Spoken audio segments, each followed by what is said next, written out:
Mi padrastro intentó echarme a los 18, pero se puso pálido cuando descubrió quién realmente mantenía la casa. Ni siquiera tuve que alzar la voz. Mi padrastro pensaba que podía echarme de casa a los 18, hasta que descubrió quién pagaba las cuentas de verdad.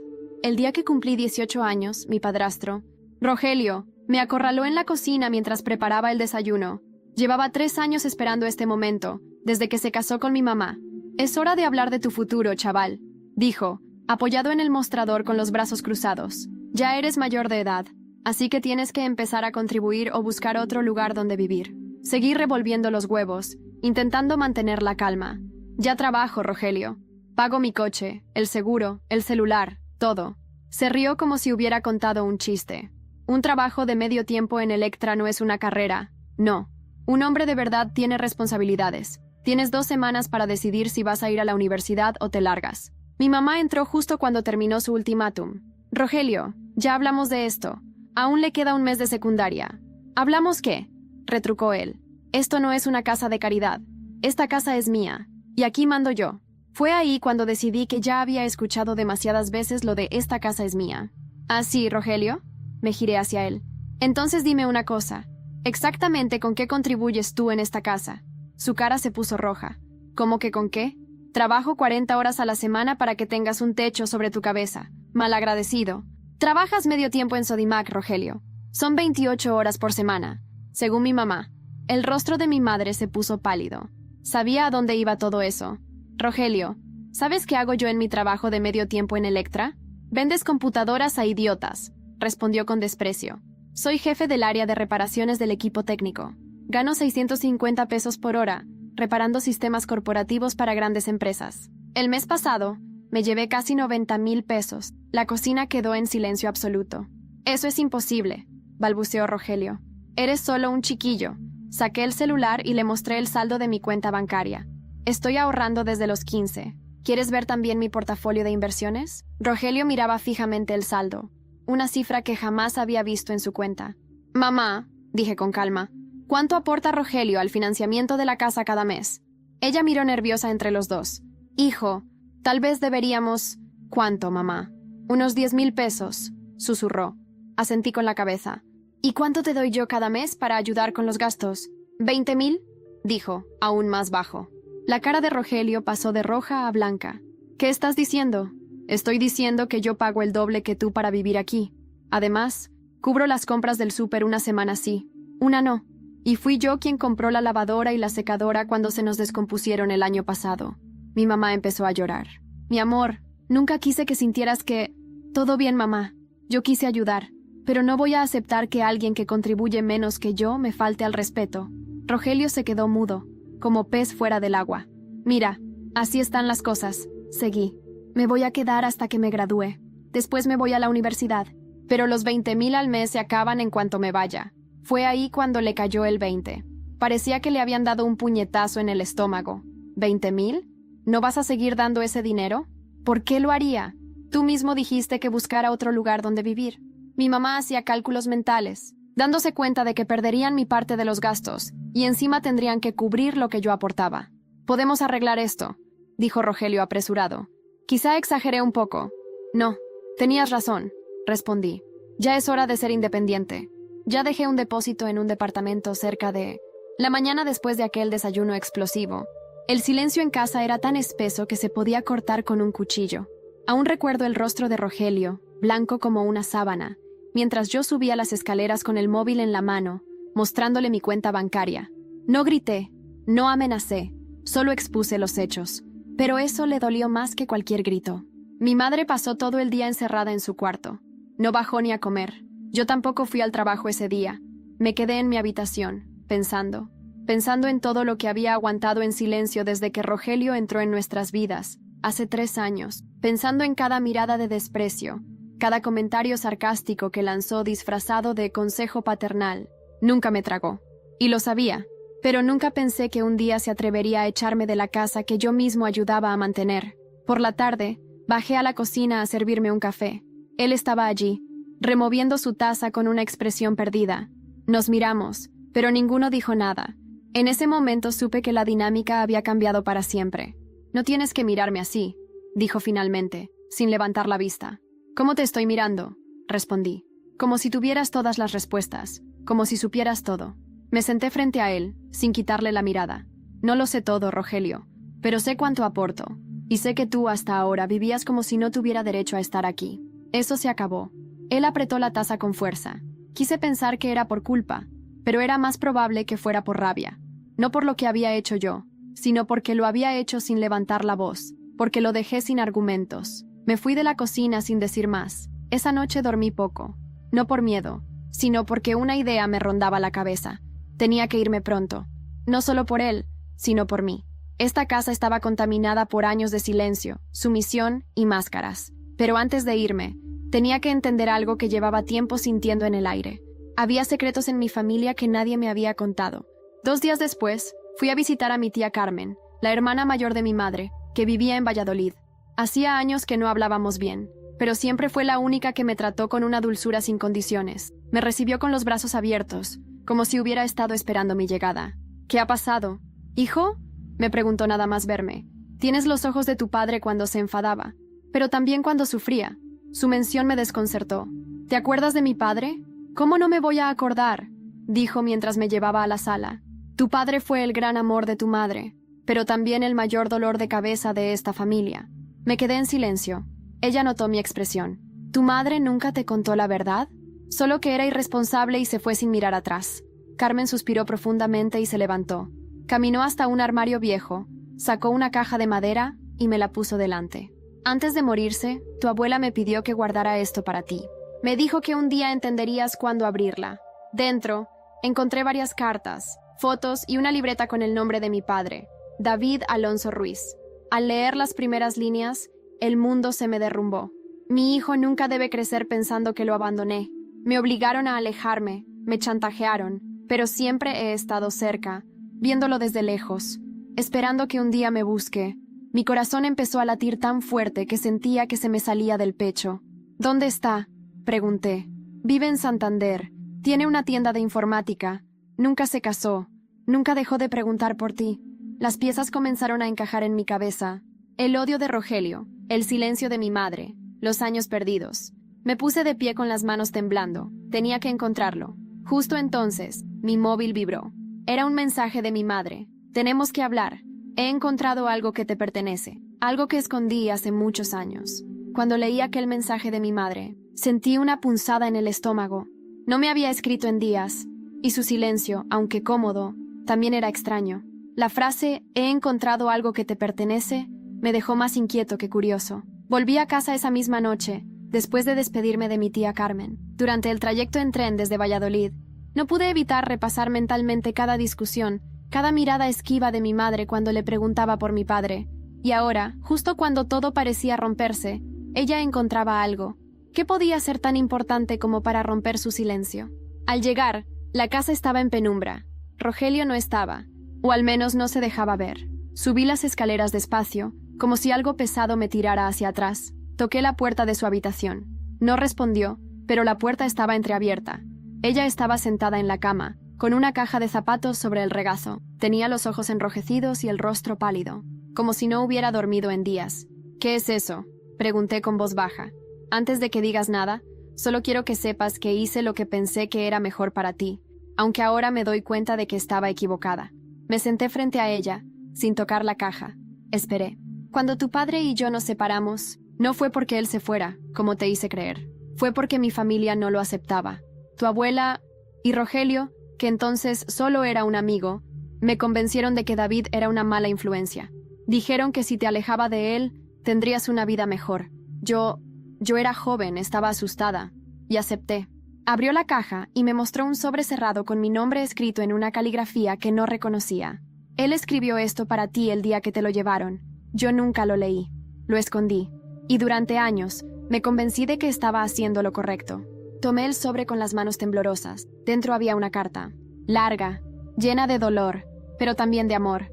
David me hablaba como si me conociera, como si nunca se hubiera ido. Si estás leyendo esto, significa que por fin supiste la verdad. Nunca dejé de buscarte, nunca dejé de amarte. Eres mi hijo, y mi mayor deseo es que un día podamos mirarnos a los ojos y reconocernos como lo que somos. Levanté la vista. Mi madre lloraba en silencio. ¿Por qué ahora? Pregunté. Porque ya no podía más, y porque sé que estoy perdiéndote. No respondí. Me levanté con la carta aún en la mano y salí de la habitación. No había nada que decir. No todavía. Esa noche, mientras leía y releía cada palabra de David, tomé una decisión. Tenía que ir a Santander. Tenía que conocer al hombre que mi madre y Rogelio me robaron. Necesitaba respuestas que aquí ya no me podían dar. Preparé una mochila, cogí mi portátil, algo de ropa y una libreta. Escribí una nota corta para mi madre. Voy a conocerlo. No me llames. Necesito hacerlo solo. A las 6 de la mañana ya estaba en camino. El viaje fue largo, pero no sentí el cansancio. En mi cabeza, repasaba cada posible escenario. ¿Y si no quería verme? ¿Y si había rehecho su vida y yo era solo una sombra del pasado?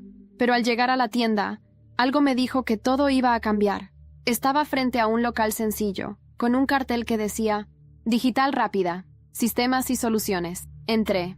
Un hombre de cabello canoso, con los ojos más intensos que había visto jamás, levantó la vista desde el mostrador, y fue como mirarme a un espejo envejecido. «¿Puedo ayudarte?», preguntó. Tragué saliva. Mis piernas temblaban. Soy Leo Ruiz. El destornillador cayó de su mano y su rostro se transformó en una mezcla de asombro, miedo y emoción. No puede ser.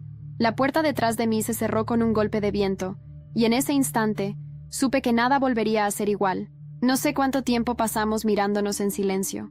Él, con las manos temblando, los ojos llenos de lágrimas, y yo, de pie como si me hubieran clavado al suelo. La tienda estaba vacía, y por un momento sentí que todo a mi alrededor se desvanecía. «¿Leo?», susurró, como si dijera el nombre de un fantasma. Asentí. «Sí, soy tu hijo». David caminó hacia mí con pasos vacilantes. Intentó hablar, pero su voz se quebró. Me abrazó sin pedir permiso, sin pensarlo, y por extraño que parezca, no lo rechacé. Fue un abrazo torpe, lleno de años perdidos y palabras no dichas, pero fue real. «Pensé que nunca vendrías», dijo con voz temblorosa. Yo tampoco pensaba que vendría, hasta que encontré tu carta. Se separó un poco para mirarme. ¿Mi carta? ¿Cuál? La que dejaste el día que te lo llevaron. Mi madre la escondió todos estos años. Su expresión cambió. Dolor, rabia, tristeza. Sabía que algo así había pasado. Durante años intenté contactarla, envié correos, cartas, incluso vine a buscaros a Madrid una vez. Pero me cerraron la puerta en la cara. Nos sentamos en una pequeña mesa al fondo de la tienda. Me ofreció un café. Lo acepté. Mis manos aún temblaban un poco. Tenía tantas preguntas que no sabía por dónde empezar. «¿Por qué te alejaste tanto tiempo?», le solté, sin rodeos. Suspiró profundamente. «Porque me obligaron. Tu abuelo, que en paz descanse, me amenazó con denunciarme si no desaparecía. Me dijo que tú estarías mejor sin mí, que te arrastraría a una vida miserable. Y tu madre no me defendió. Yo no era nadie, Leo. No tenía dinero, no tenía estudios. Solo te tenía a ti. Y cuando me arrancaron eso, no me quedó nada». Escuchar todo eso me removió las entrañas. Siempre pensé que mi padre era un cobarde, pero allí estaba, el hombre roto que no había tenido armas para luchar por mí. ¿Cómo culparlo del todo? ¿Tienes familia ahora?, pregunté. No, nunca me casé. Nunca quise tener otro hijo, porque siempre esperé volver a verte. Guardamos silencio. La emoción nos desbordaba. ¿Y tú?, me preguntó. ¿Cómo es tu vida? Le conté todo. El trabajo en la Electra, los 90.000 euros al mes, la presión de mantener un hogar que no era mío, el desprecio de Rogelio, las verdades ocultas de mi madre, todo. No me guardé nada, y él escuchó como si cada palabra fuera una herida. «No puedo imaginar lo que pasaste, y me duele más saber que no estuve allí para protegerte. Ya no necesito protección», le respondí con firmeza. «Necesito justicia». Nos miramos. Por primera vez, vi en él la misma determinación que sentía crecer en mí. No quería venganza solo por mí. Era por todos los años robados, por las mentiras, por las decisiones que tomaron por mí. David sacó una carpeta de un cajón y la puso sobre la mesa. «Hace años inicié un proceso legal para recuperar mi derecho a verte, pero sin pruebas, sin apoyo, fue inútil. Tengo copias de todo, correos, cartas de vueltas, informes. Si quieres justicia, aquí tienes por dónde empezar». Tomé la carpeta. Al revisarla, supe que estaba frente a algo más grande de lo que imaginaba. No era solo una historia personal, era una cadena de silencios, manipulaciones y cobardías que afectaron a muchos más que a mí. Levanté la vista con una idea clara en la cabeza. Voy a volver a casa, pero no para quedarme. Quiero que todo salga a la luz, y quiero que ellos, cada uno de ellos, enfrente lo que hizo. David me miró con orgullo y miedo a la vez. Si vas a hacer esto, hijo, tienes que estar preparado para lo que venga. Lo estoy. Antes de salir me dio algo más. Toma esto. Es la dirección de una persona que podría ayudarte. Fue amigo mío. Y sabe cosas sobre tu madre que ni tú te imaginas. Miré el papel. Un nombre escrito a mano. Samuel Pineda. Madrid. Calle San Bernardo 74. ¿Quién es? El primer amor de tu madre. ¿Y quién podría decirte por qué Rogelio apareció de repente en vuestra vida? Guardé el papel en el bolsillo y salí. Afuera, el viento soplaba con fuerza, pero dentro de mí, todo estaba en calma, porque ahora tenía un plan, y nadie se iba a librar de la verdad. Volví a Madrid al anochecer. El cielo estaba cubierto de nubes pesadas, como si la ciudad supiera que algo importante estaba a punto de romperse. Me alojé en un pequeño apartamento temporal que alquilé con parte de mis ahorros. No quería volver a casa. Ya no era mi casa, y nunca volvería a hacerlo. Al día siguiente, me dirigí a la dirección que David me había dado. Calle San Bernardo 74. Un edificio antiguo, con fachada de piedra y balcones de hierro negro. Toqué el timbre del tercero izquierda. ¿Sí? Respondió una voz grave por el interfono. Busco a Samuel Pineda. Vengo de parte de David Alonso Ruiz. Hubo una pausa larga, tan larga que pensé que colgaría. Pero entonces, la puerta se abrió con un zumbido metálico. El hombre que me recibió no era lo que esperaba. No parecía un viejo arrepentido, sino alguien que había vivido muchas vidas. Alto, delgado, con el pelo gris bien peinado, ojos verdes y un cigarro a medio consumir en la mano. «Así que tú eres el hijo de David», dijo, como si ya supiera todo. «Pasa». Su piso era un caos elegante. Libros apilados, discos de vinilo, cuadros abstractos y olor a madera vieja. «Tu padre y yo fuimos más que amigos», me dijo mientras servía 2 copas de vino. «Pero también fuimos rivales. Por tu madre». Me quedé en silencio. No sabía cómo reaccionar. «Claudia», continuó, «era distinta cuando la conocí. Fuerte, salvaje, inteligente. Nos conocimos en la Facultad de Filosofía. Y sí, nos enamoramos. Pero entonces apareció David. Y ella cambió. ¿Por qué me estás contando esto? Porque lo que pasó después no fue casualidad. Rogelio no llegó a sus vidas por accidente. Fue una jugada. Mi corazón empezó a latir más rápido. ¿Una jugada de quién? Samuel bebió un sorbo de vino, mirándome fijamente. De tu abuelo. Él nunca aceptó que Claudia tuviera una relación con alguien de clase media. Ni conmigo, ni con David. Así que cuando ella se embarazó, organizó todo. Mandó a David lejos con amenazas. Introdujo a Rogelio como un salvador. Alguien que podía arreglar a su hija. ¿Arreglarla? Sí. Tu abuelo era un hombre frío, obsesionado con la imagen. Pensaba que Claudia estaba desviándose de lo que debía ser una mujer respetable. Rogelio fue su forma de controlarla. Y funcionó. Las piezas encajaban. Todo lo que mi madre había sido antes, todo lo que había callado después. ¿Y mi madre? ¿Sabía todo esto? Samuel encendió otro cigarro. Sabía, pero lo aceptó. Por miedo, por culpa, o porque ya no sabía cómo escapar. Cuando uno se acostumbra al silencio, a veces prefiere no escuchar nada. Me levanté. La cabeza me daba vueltas. ¿Tienes pruebas de eso? Algo que me ayude a demostrarlo. Sí. Cartas, diarios, fotos. Lo guardé todo. Nunca dejé de pensar en ella, ni en ti. Me entregó una carpeta envejecida, llena de recortes y documentos. Al ver el contenido, supe que no había vuelta atrás. Las palabras de Claudia en sus antiguos diarios eran crudas, tristes, reales. Decía cosas como: Rogelio no me deja respirar, pero papá dice que es lo mejor para Leo, que crecerá con figura paterna.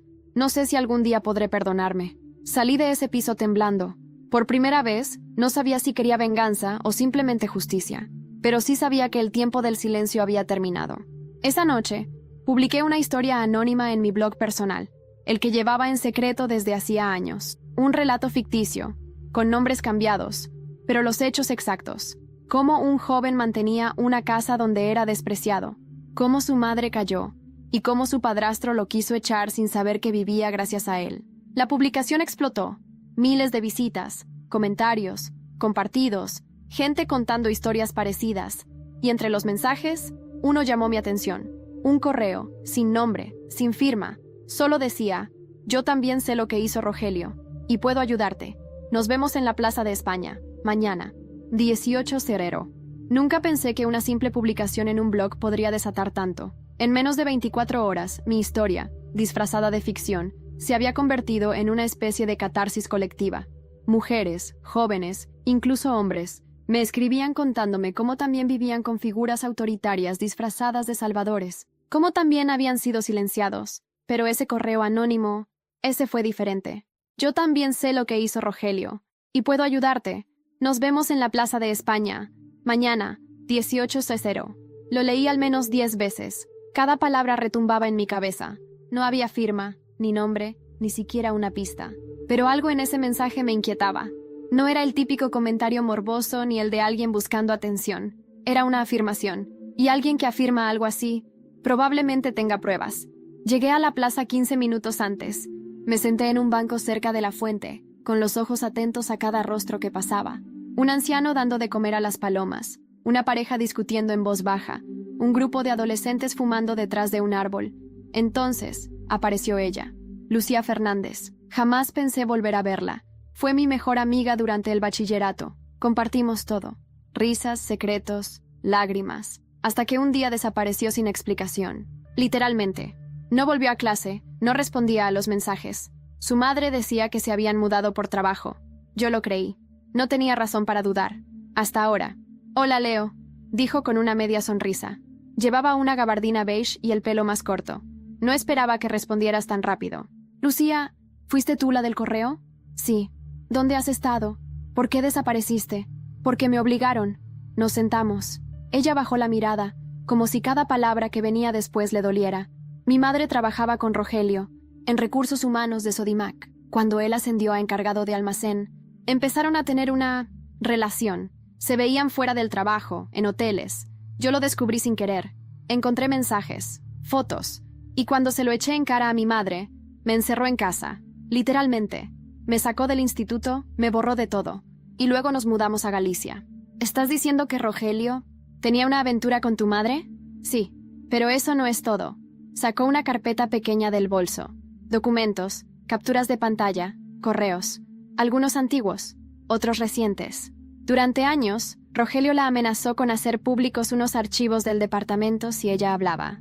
Archivos que implicaban malversación, acoso, favoritismo, cosas graves. Él se blindó con eso. Pero cuando rompieron, ella los guardó, por si acaso. Y yo los tengo ahora. ¿Por qué me los das a mí? Porque leí tu historia, y porque sé lo que te hizo. Tú también mereces justicia, igual que todos los que él aplastó. Tomé los documentos con manos frías. Allí estaba todo. Movimientos bancarios sospechosos, capturas de conversaciones explícitas, testimonios internos. Era el principio del fin para Rogelio. Pero Lucía no había terminado. Hay algo más, algo que tu madre no te contó. Me miró a los ojos, y en su mirada no había odio, solo compasión. Mi madre me confesó hace unos meses que cuando Claudia se quedó embarazada, Rogelio quiso llevarla a una clínica, para que no tuviera el bebé. Me quedé sin aire. ¿Qué? Tu madre se negó, y por eso él se ofreció como solución, casarse con ella y asumir un rol que le daría control. No amor, no familia, control. Mi garganta se cerró. El estómago se me encogió como si alguien lo aplastara desde dentro. ¿Y tú cómo sabes eso? Porque mi madre fue quien la acompañó esa noche, porque ella lloró todo el camino de vuelta, y porque me juró que Rogelio la miraba como si fuera suya, como si le debiera algo. Desde entonces, la manipuló con culpa. Todo tenía sentido. La forma en que me hablaba, su desprecio, su necesidad de reafirmar que esa casa era suya. No porque fuera verdad, sino porque temía que algún día alguien, yo, le arrebatara lo que había conquistado. ¿Estás dispuesta a testificar?, pregunté. Lucía asintió. Estoy dispuesta a ver cómo se hunde. Por mí, por ti, por tu madre, por todos. Nos despedimos con un abrazo largo, de esos que cierran heridas viejas sin necesidad de palabras. Esa noche, escaneé cada documento, lo subí a una carpeta segura, y empecé a planear lo inevitable. Pero justo cuando cerraba el portátil, entró una llamada desconocida. Dudé en contestar, pero algo me empujó a hacerlo. Leo, soy tu madre. Su voz era débil, inestable. Tenemos que hablar. Es urgente. No sobre Rogelio, sobre Samuel. Me quedé helado. ¿Qué pasa con él? No es quien dice ser. Nunca lo fue. El silencio después de esa llamada fue como un grito que no sabía cómo callar. Samuel no es quien dice ser. Durante los días anteriores, había sentido por primera vez que el caos empezaba a tener forma. Tenía pruebas contra Rogelio. Sabía la verdad sobre mi padre, y había encontrado en Lucía una aliada inesperada. Pero esa frase de mi madre lo descolocó todo. Fui a verla al día siguiente. No en casa. Quedamos en un café cerca del Retiro. Un lugar donde no pudiéramos levantar sospechas. Me sorprendió su apariencia. Más delgada, los ojos hinchados. Había envejecido años en apenas semanas. «Gracias por venir», dijo, bajando la vista como si ya no supiera cómo sostenerme la mirada. «No vine por ti. Vine por lo que dijiste. Lo sé». Hubo una pausa. Bebió un sorbo de agua y luego empezó a hablar, sin rodeos. Samuel no era solo mi primer amor. Fue mi primera decepción. Cuando tenía 17, me enamoré de él perdidamente. Me hacía sentir libre, distinta. Pero lo que no sabía es que él tenía un acuerdo con mi padre. ¿Qué tipo de acuerdo? Mi padre quería asegurarse de que yo no terminara con alguien de bajo nivel, como él decía. Así que Samuel fingió estar enamorado de mí para ganarse mi confianza, y luego convencerme de dejar a David. Sentí un frío recorrerme la espalda. ¿Estás diciendo que fue una trampa desde el principio? Sí, y funcionó.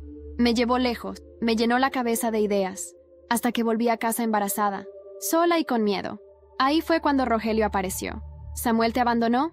No, fue peor. Me chantajeó. Dijo que si no terminaba con David y aceptaba el plan familiar, diría que el hijo no era suyo, que había estado con otros, y mi padre lo creyó. No podía creer lo que estaba oyendo. Samuel, el hombre que me había entregado pruebas, que hablaba de amor perdido y culpa, era parte del engranaje desde el principio. ¿Por qué lo ocultaste?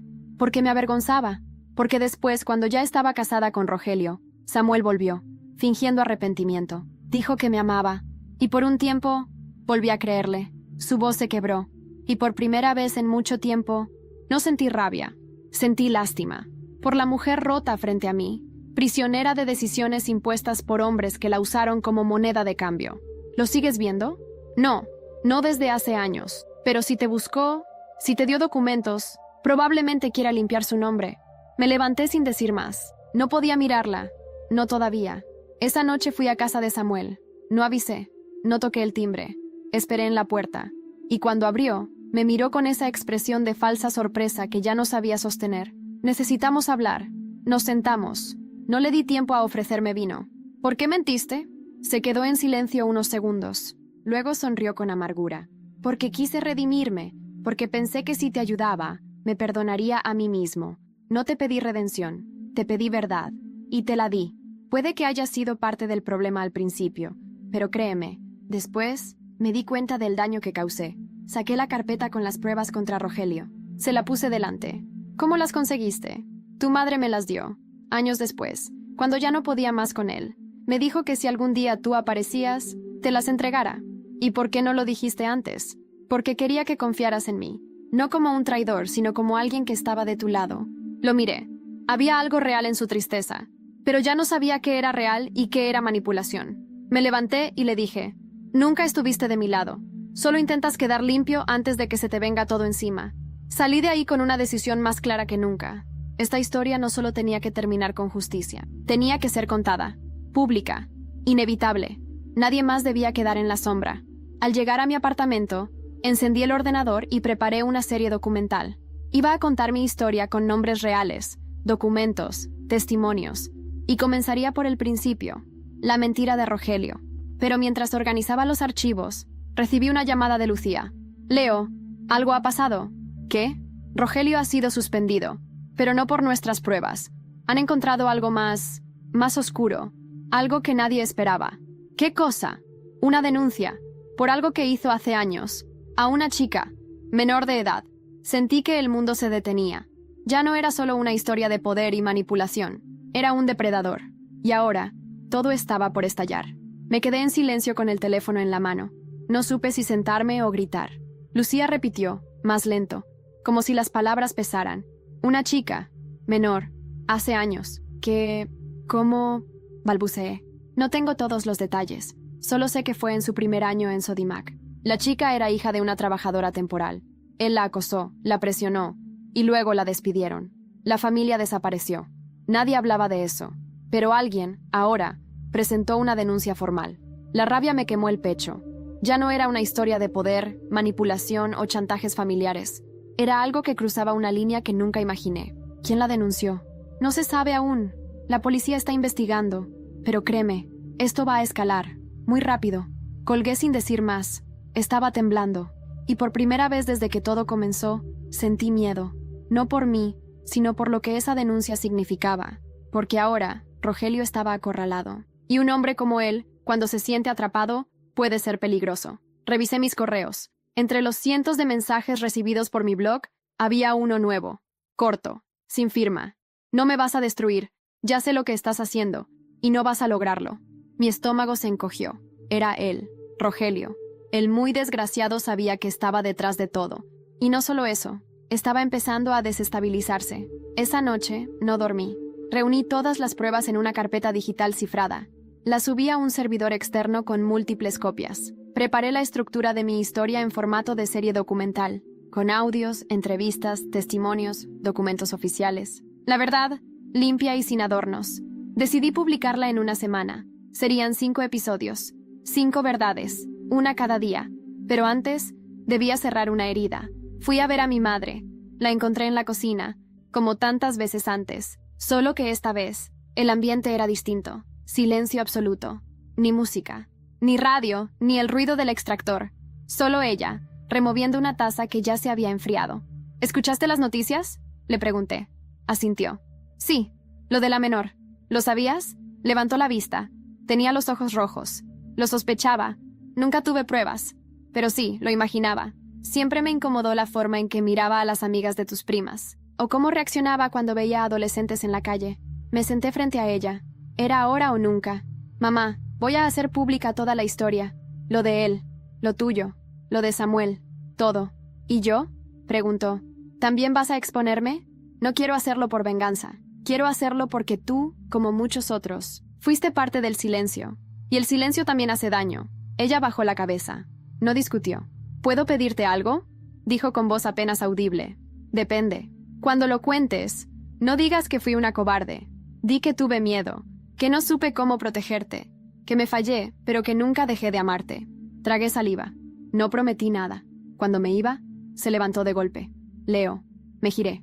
Hay algo más. Algo que nunca te dije. Algo que puede cambiar todo. ¿Qué? Rogelio. No llegó solo. Alguien lo trajo a esta casa. Alguien que sigue cerca. Muy cerca. Me acerqué. ¿Quién? Ella dudó. Luego lo dijo. Tu tía Carmen. Mi mundo se volvió a romper. Carmen, la que me recibió en Valladolid, la que me dio las cartas de papá. Ella trajo a Rogelio. Ella lo presentó como solución. Y fue quien convenció a papá de sacarte de la vida de David. La cabeza me daba vueltas. Había confiado en Carmen. La vi como el último refugio. ¿Por qué? Porque me envidiaba. Siempre quiso una vida como la mía. Siempre quiso controlarme. Y cuando vio que yo estaba con David, hizo lo posible por romperlo todo. Salí de esa casa tambaleándome. Todo lo que creía seguro se desmoronaba.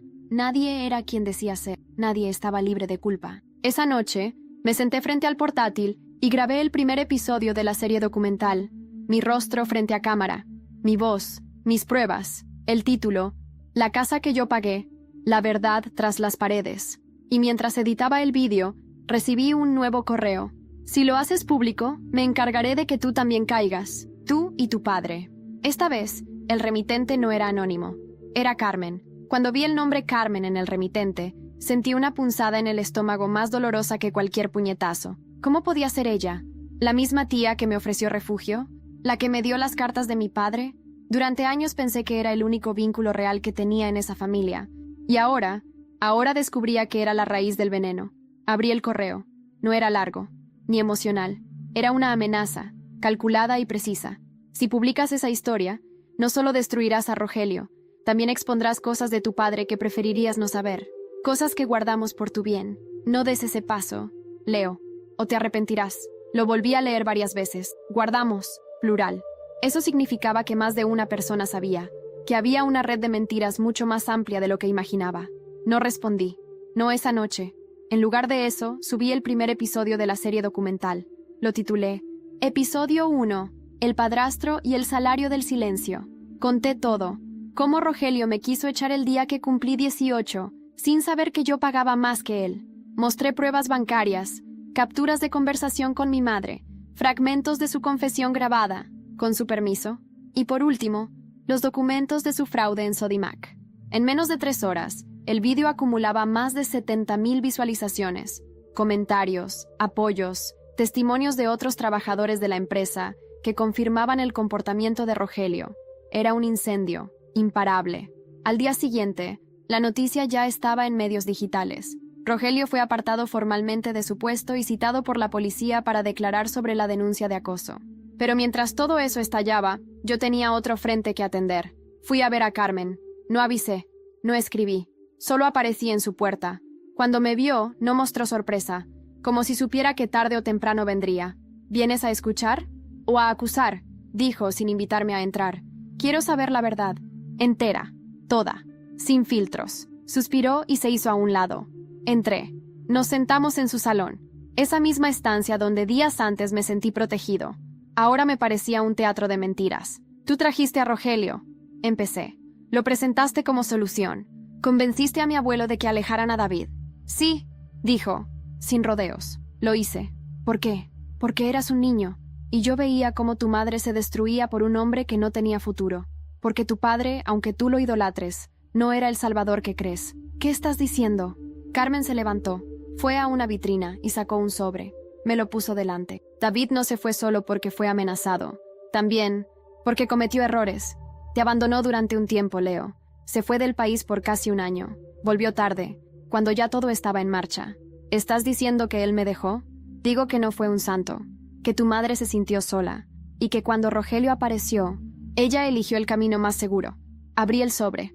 Documentos de migración, billetes de avión, fechas. Mi padre estuvo fuera, sí, pero las fechas no coincidían del todo con la historia que me habían contado. Estuvo fuera después de haber sido alejado, no antes. Esto no cambia nada, dije. Él volvió. Y nadie lo dejó acercarse. Ni tú, ni mamá. No lo hice por maldad. Lo hice porque creía que era lo mejor. La miré. Había lágrimas en sus ojos, pero ya no me bastaban. Ya no me convencían. Entonces también vas a salir en el segundo episodio. Su rostro cambió. ¿Qué? Tú, Samuel, mamá, todos. No voy a proteger a nadie más. Ya no tengo miedo. Te estás metiendo en un juego peligroso, Leo. No es un juego. Es mi vida. Y la voy a contar con la verdad, aunque duela. Me levanté, y antes de irme, le dejé claro. Puedes amenazarme, puedes intentar arruinarme, pero cada archivo que tengo, cada video, cada prueba, está en servidores seguros. Si me tocas, todo sale igual. Ella no respondió.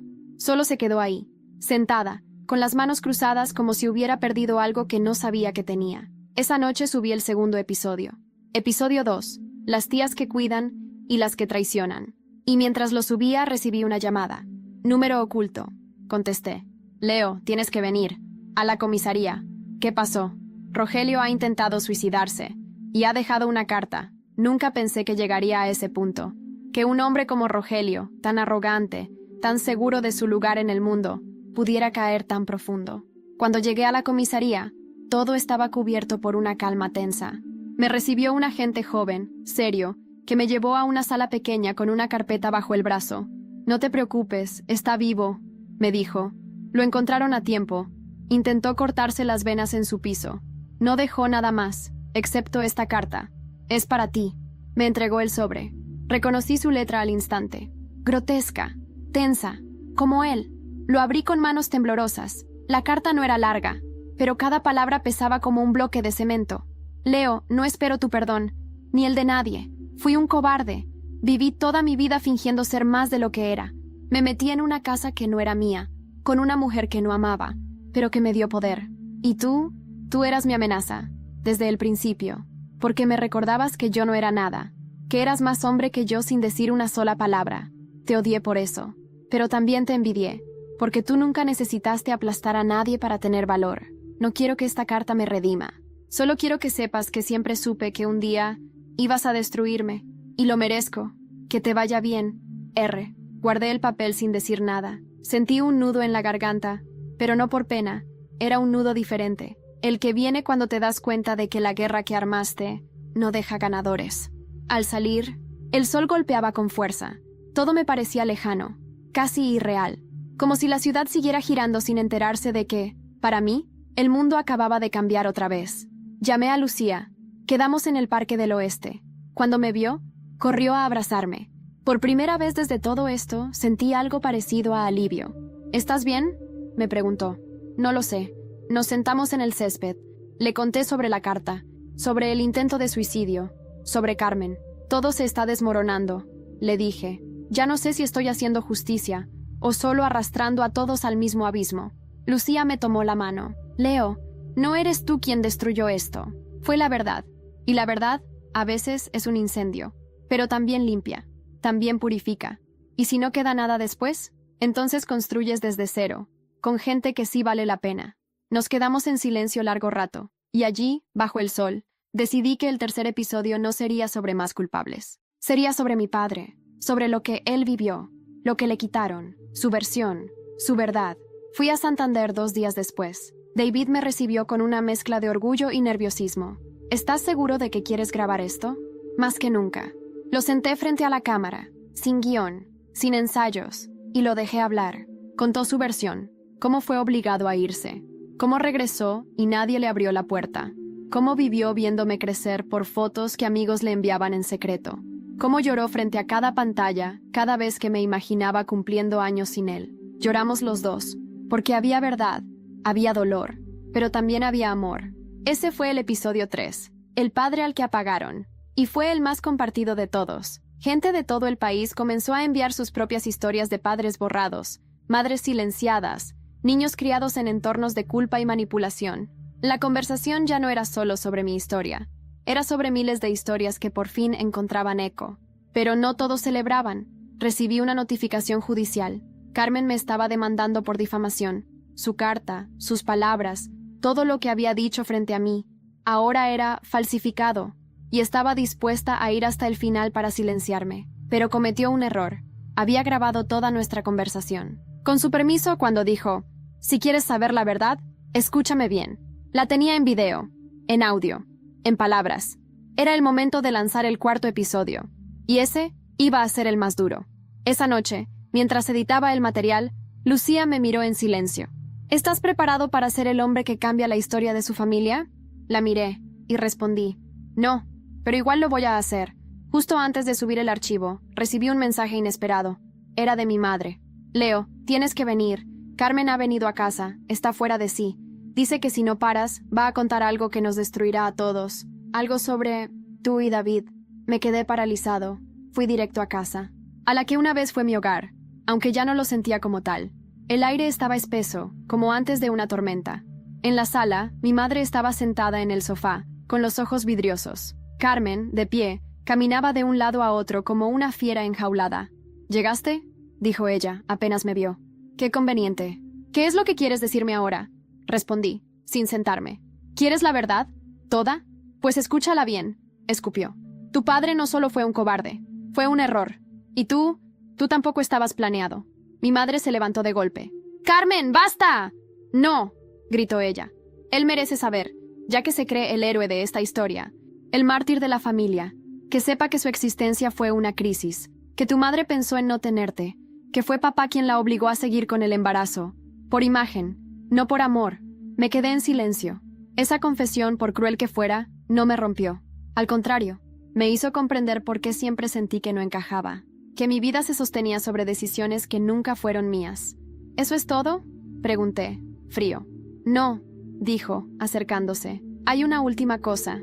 Tu padre, David, él volvió a España por dinero, no por ti.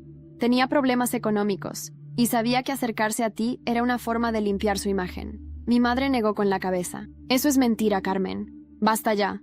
Pero yo no la escuchaba. Solo observaba a Carmen, esa mujer que durante años fingió protegerme. La vi por fin como lo que era, una actriz de su propia tragedia.